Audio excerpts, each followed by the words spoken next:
विवाह की जिम्मेदारियां, एक अनकहा समझौता। आकाश और प्रिया का विवाह किसी फिल्मी कहानी जैसा नहीं था। ये एक अरेंज मैरिज थी जो दो परिवारों की सहमति से हुई थी।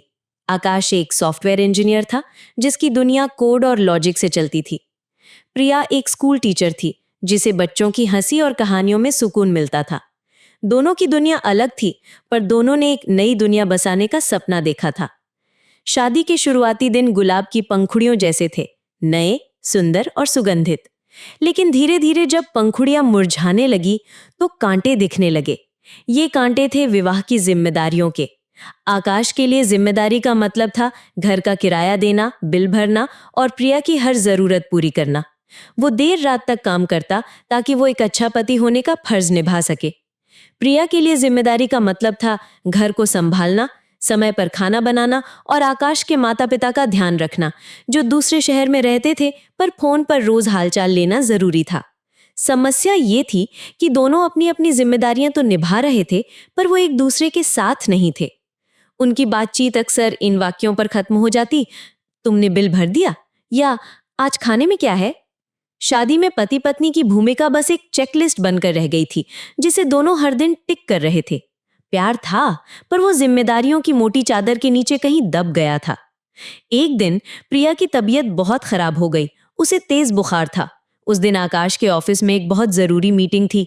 उसने प्रिया को दवा दी, उसके माथे पर हाथ रखा और कहा, अपना ध्यान रखना, मैं जल्दी आने की कोशिश करूंगा।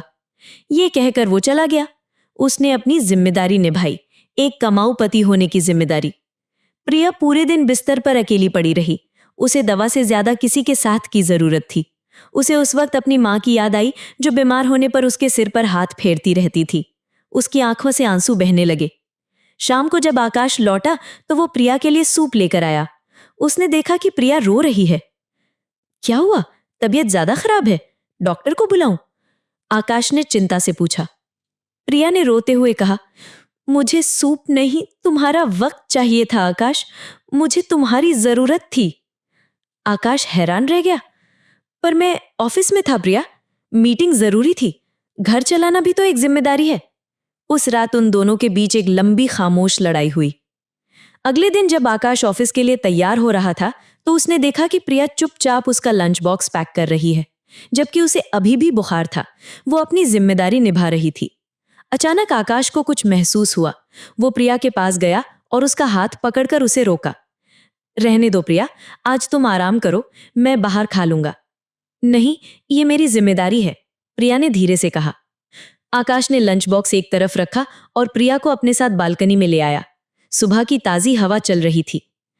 प्रिया, आकाश ने बहुत नरमी से कहा, हम दोनों गलत थे। मैं पैसे कमाने को अपनी सबसे बड़ी जिम्मेदारी समझता रहा और तुम घर संभालने को। हम दोनों ने ये तो सोचा कि विवाह की जिम्मेदारियां क्या हैं, पर यह भूल गए कि हमारी सबसे बड़ी जिम्मेदारी एक दूसरे के प्रति है। उसने प्रिया का हाथ अपने हाथों में ले लिया। हाँ, बिल भरना जरूरी है और घर चलाना भी, पर उससे भी ज्यादा जरूरी है एक दूसरे का हाथ थामना। आज तुम्हारी तबीयत खराब थी और मुझे तुम्हारी देखभाल करनी चाहिए थी। मीटिंग से ज्यादा तुम्हारी जरूरत को अहमियत देनी चाहिए थी। और जब मैं तनाव में होता हूं तो तुम्हें सिर्फ खाना नहीं, बल्कि मेरे साथ बैठकर मेरी बातें सुननी चाहिए। प्रिया की आंखों में आंसू थे, पर इस बार ये दुख के नहीं, समझ के थे। उस दिन दोनों ने एक अनकहा समझौता किया। उन्होंने फैसला किया कि वो जिम्मेदारियों को बांटेंगे नहीं, बल्कि साथ मिलकर निभाएंगे। अब जब आकाश देर रात तक काम करता तो प्रिया उसके लिए कॉफी बनाकर उसके साथ बैठती, भले ही उसे नींद आ रही हो। और जब प्रिया थक जाती तो आकाश बिना कहे किचन में जाकर चाय बना लेता। एक सफल विवाह का रहस्य उन्हें समझ आ गया था। ये जिम्मेदारियों की सूची बनाने में नहीं, बल्कि एक दूसरे के अनकहे पलों में साथी बनने में है। उनकी शादी आज भी किसी फिल्मी कहानी जैसी नहीं है। उसमें आज भी छोटी मोटी नोकझोंक होती है, पर अब उनके बीच एक गहरी समझ है। वो जानते हैं कि विवाह की सबसे बड़ी जिम्मेदारी है एक दूसरे के अकेलेपन का साथी बनना, और ये याद रखना कि वो पति पत्नी बाद में है, पहले एक दूसरे के सबसे अच्छे दोस्त हैं।